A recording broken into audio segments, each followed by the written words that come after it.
삼촌이라고 부르고, 그리고 현역에 있는 분들을 삼촌은 조카라고 부릅니다. 모두 다 조카고 모두가 삼촌입니다. 그래서 예전에 그랬나 보다 그랬는데, 이분이 과음을 좀 하면 옛 습관이 나오십니다.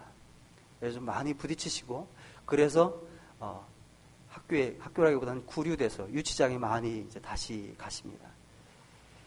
재정적으로는 여전히 어렵고 그러니까 사실 교회에서 이분을 이렇게 좀 도와드리려고 그런 일이 있을 때마다 때로는 빼오기도 하고 그랬는데, 좀 시간이 흘러가면서 이건 당장 그냥 바로 빼오면 안 되겠다. 좀 정신을 차리게 좀 놔두고 좀 거기서 좀 깨닫게 해야 되겠다.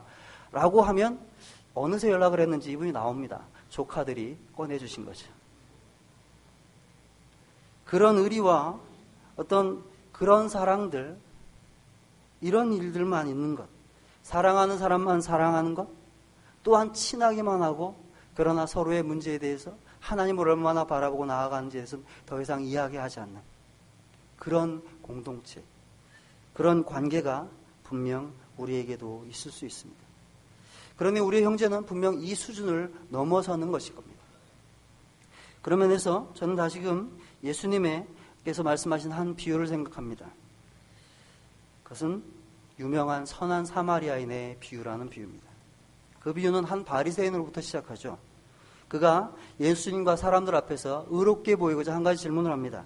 그러면 내 이웃이 누구입니까? 그때 이 질문에 대하여서 예수님은 비유를 들려주십니다. 한 사람이 강도를 만나서 큰 위협을 당하는데 2명의 종교 지도자는 그냥 지나가고 마지막에 한 사마리아인이 와서 그를 도와주었다라고 말합니다. 그런데 재밌는 것은 그 뒤에 예수님께서 마지막으로 그 바리새인에게 하시는 질문입니다. 바리새인은 말하기를 누가 내 이웃입니까? 라고 물었습니다. 그때 예수님께서는 이 세 사람 중에 누가 강도 만난 자의 이웃이겠느냐라고 말합니다. 관점을 바꾸고 계십니다. 최갑종 교수는 이 질문들을 비교하면서 당대 유대인들이 갖고 있던 이웃관을 들려줍니다. 여기에 이웃을 형제로 바꾸셔도 거의 무방할 것 같습니다. 당대 유대인들은 자신을 중심으로 원을 그려간다고 합니다. 관계의 원입니다. 동심원을 그리는데요. 가장 가까운 원에는 가족, 그 다음엔 친척과 친구들, 유대인 동족들, 마지막 원에는 유대교로 개종한 이방인들. 그 이상은 완전히 남입니다. 그런 관점을 나 중심으로 내 이웃이 누구일까를 생각하고 있다면 주님께서는 이렇게 닫혀있는 사고방식에 대하여 비유와 질문으로 깨트리고 계시는 거죠. 누가 내 편일까? 누가 나와 가까울까라고 묻는 그 질문에 내가 누구의 이웃이 되어야 할 것인가? 누가 우리를 이웃이 되기로 바라고 살아가는가? 그렇게 관점을 바꾸어 갑니다. 그런 면에서 여기서 강도 만난 자의 이웃은 도와준 자요. 그리고 또한 그런 면에서 우리에게 주님께서 말하는 것은 우리의 이웃은 단순히 우리의 가까운 사람을 넘어서서 고통 중에 있는 자, 그리고 또한 어려움에 처한 자라는 말이죠. 그들에게 이웃이 되어주고 있는가? 그들에게 감히 다가가서 먼저 형제여라고 손을 내밀고 있는가? 그것이 우리 이 질문입니다. 그런데 예수님의 말씀은 사실 이 정도에서 그치지 않습니다. 그저 어려운 자, 고통당하는 자를 도와주라라는 선에서 그치는 것이 아니라 주님은 사실 우리에게 참 감당하기 어려운 말씀을 하십니다. 그러나 너희 듣는 자들에게 내가 이르노니 너희 원수를 사랑하며 너희를 미워하는 자를 선대하며 너희를 저주하는 자를 위하여 축복하며 너희를 모욕하는 자들을 위하여 기도하라. 누가복음 6장 27절 28절 말씀입니다. 이것을 축약하여서 원수를 사랑하라 라고 우리는 말하죠. 참 멋진 말이지만 그러나 감당하기는 어려운 말입니다. 나의 원수를, 나를 미워하고 저주하는 자를 마치 가족처럼, 그리고 내가 배나 존중해야 될 사람처럼 그렇게 세우고 섬기고 축복하라.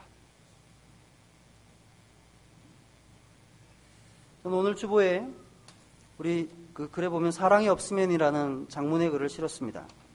혹시 보시면 나중에 읽어보시면 좋겠는데요. 이 내용은 코소보의 난민들, 2004년도니까 지금도 그 난민촌이 있는지 모르겠습니다만 그 당시엔 꽤 이슈가 되었던 일이죠. 그때 그곳에 난민들을 도와줬던 한 의사들 그리고 그 구호단체 사람들이 겪었던 일을 이야기하고 있습니다.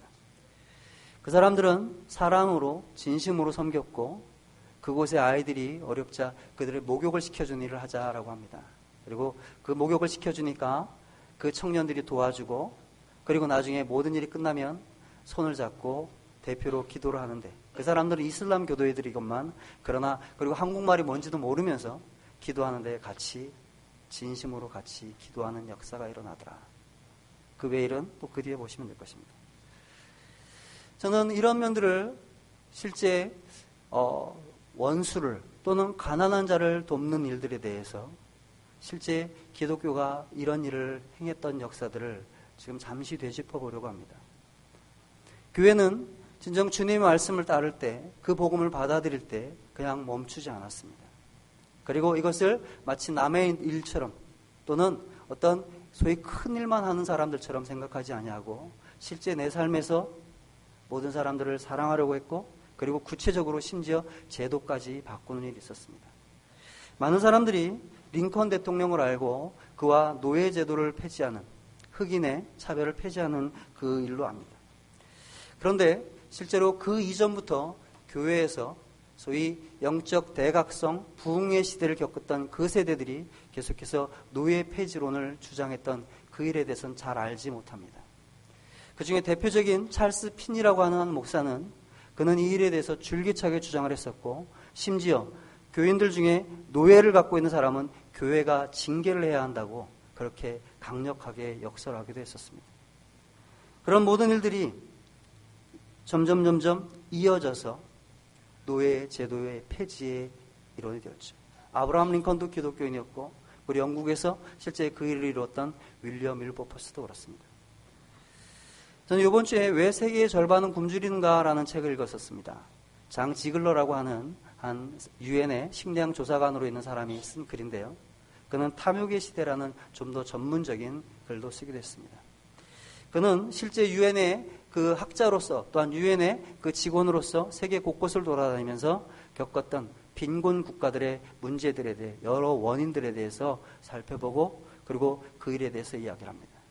그런데 그는 이렇게 말하죠.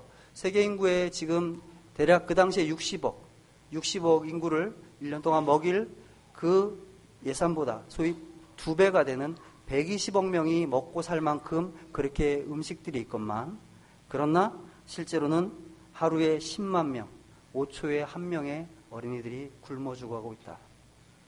라고 이야기합니다.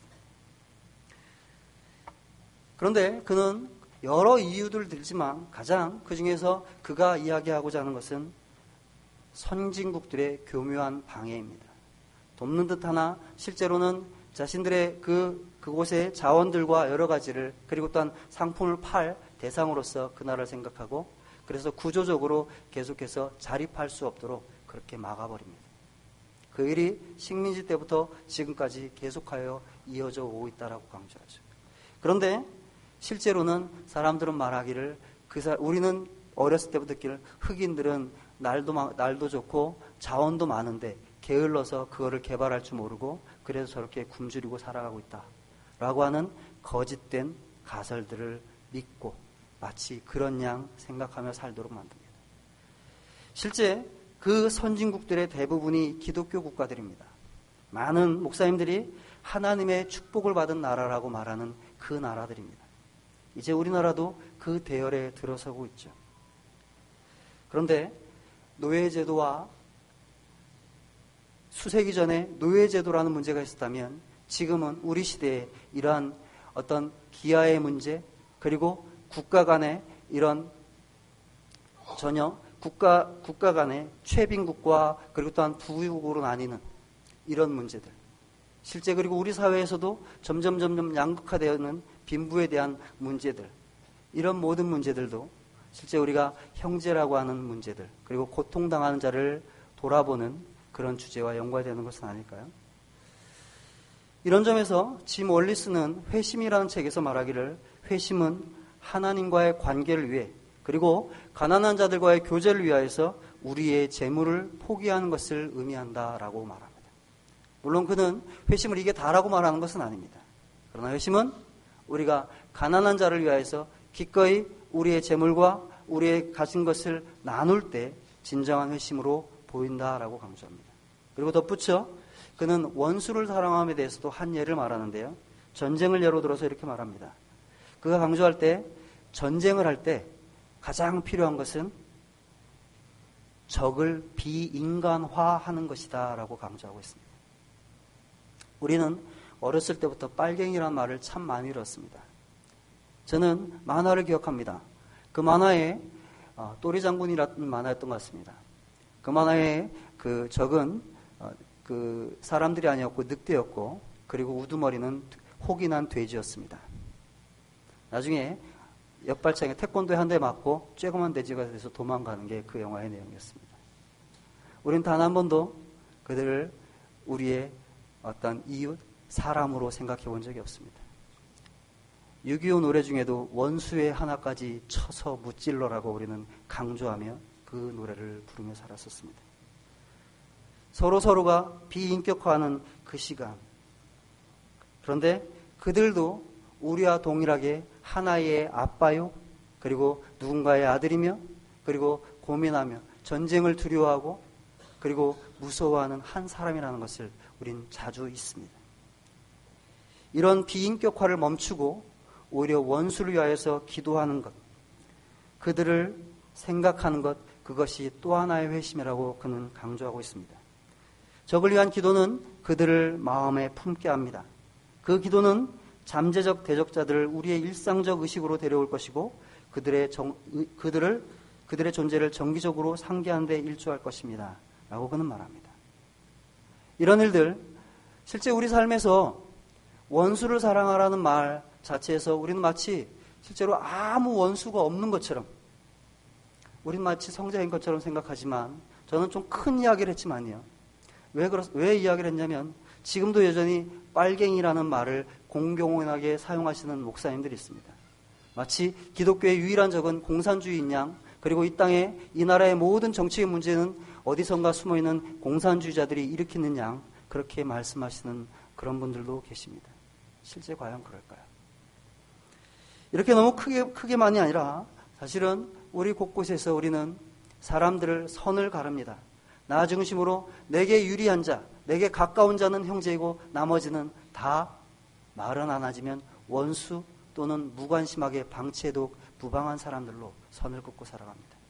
그러나 주님은 말하기를 그들이 우리의 이웃이며 우리가 사랑해야 할 자라고 말하고 있습니다. 두 번째로, 그렇다면 무엇이 연합인지에 대해서도 생각을 해보기로 합니다. 연합이란 무엇일까요?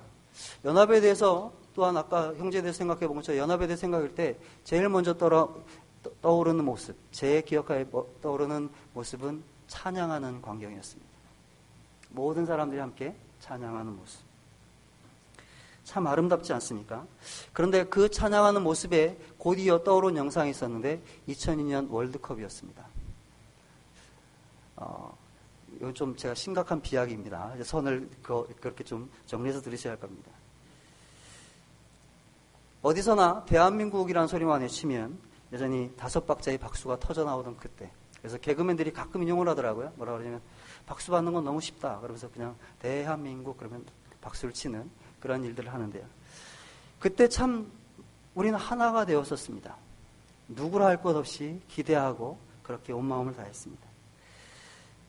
실제 그 모습을 우리는 그런 연합 하나됨을 저력이라고 말하고, 그리고 또한 그런 하나됨을 이루기 위해서 계속해서 여러 가지 이벤트를 만들죠.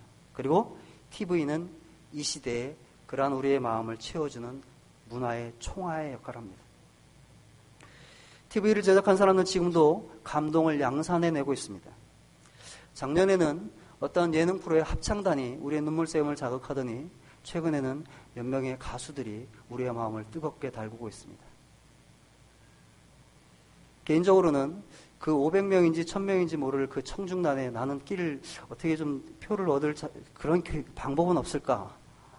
한 번이라도 좀 가봤으면 하는 게 제 바람인데. 그런데 그것이 본문이 말하는 연합과는 분명 다른 것이라는 것을 우리는 압니다. 왜 그럴까요? 월드컵을 위시한